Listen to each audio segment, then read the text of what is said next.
Robbie earlier, and you've had your own injury issues around the Ireland squad as well. How are you feeling now? I'm feeling really good actually. It has, like you said, it has been quite a while. It always seems when the international break would come around, I'd pick up something cool. I was in the middle of a long-term injury. I had a hamstring operation, so I've had a fair share of unlucky injuries. But no, I'm feeling good where I'm at with everything at the moment. Settled in nicely at Cardiff City as well. So yeah, happy to be back with the boys too. Tell us about that move and how it came about. It was a bit of an interesting one. I've been at Bristol City for a long time.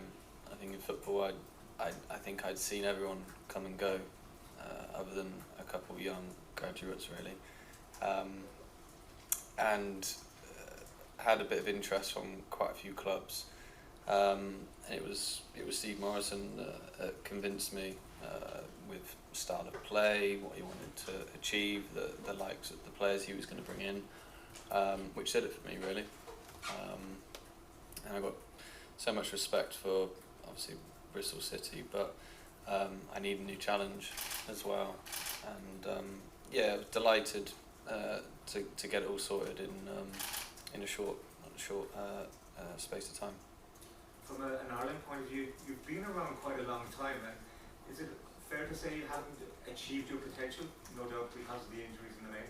I think that's a fair comment. I feel like I've got a lot to offer. I also feel like probably in club football as well, when I'd really get going, I'd be hit down with an injury or something. But I feel as though I still, it's kind of like unfinished business in a way. And the gaffer has been great to me. Regular phone calls, checking up on me, seeing how I am.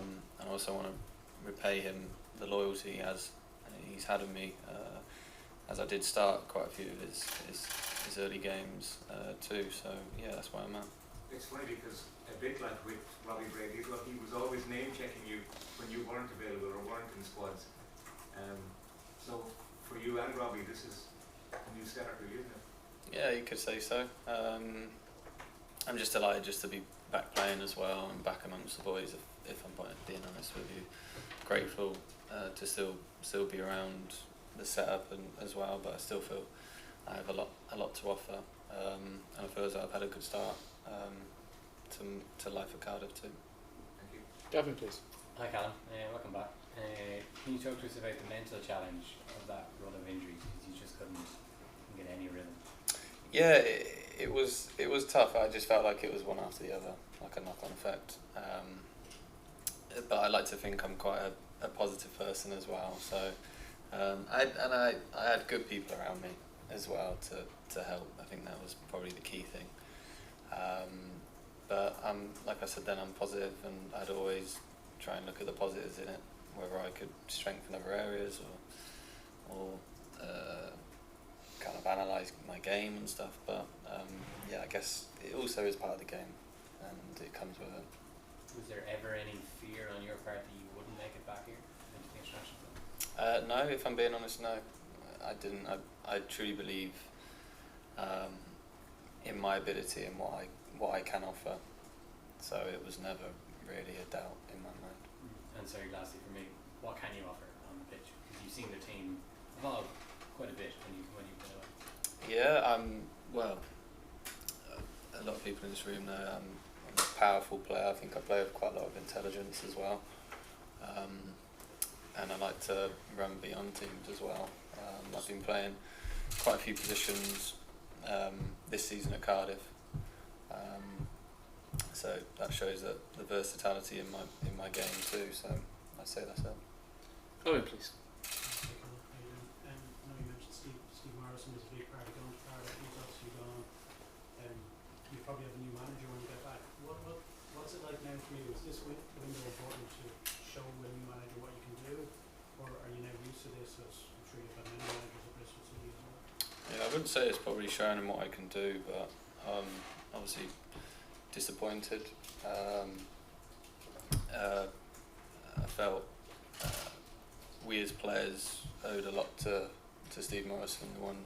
He was the one he was the one that did it for me. He was the one that got it over the line. So I need to be careful what I say, but I'm quite disappointed with it all. But I guess that's football.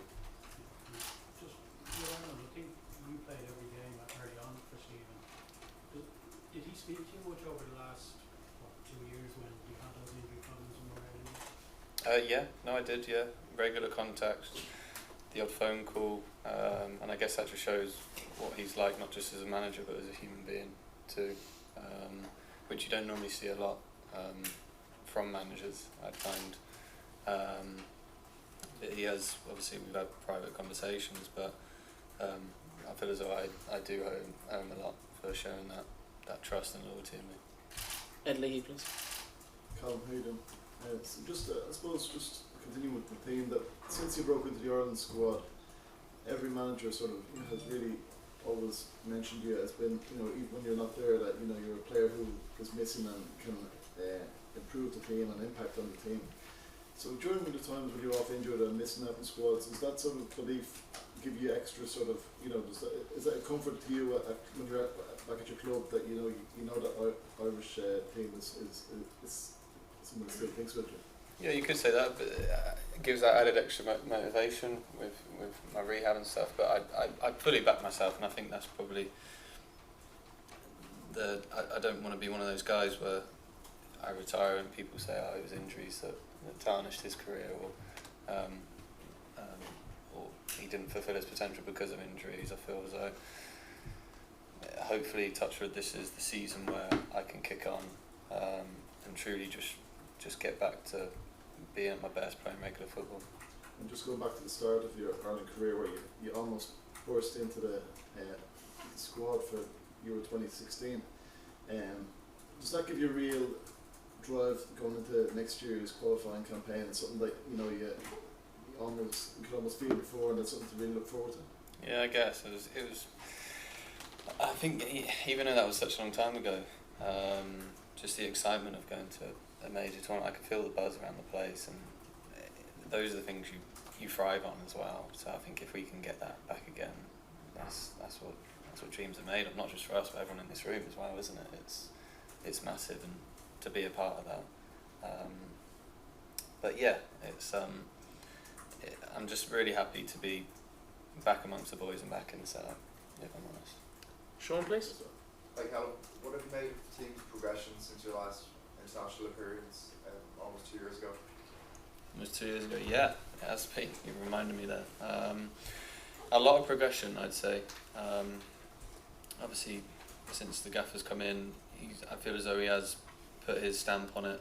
The coaches have done exceptionally well, and I think it's been great to see just players going on doing well and stuff, and for myself, itching to get out there, itching to help out the boys as much as I can, and hopefully it starts over these next 2 games.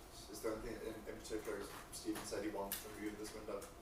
Well, I only got in late last night. We have had a small conversation, but I think there will be the conversations we have building into the 2 games. Paul, please. Callum, welcome back again. Good to see you. You've mentioned the fact that you've played in a few different positions this season since you moved to Cardiff. With us as well, you've played in a number of different roles.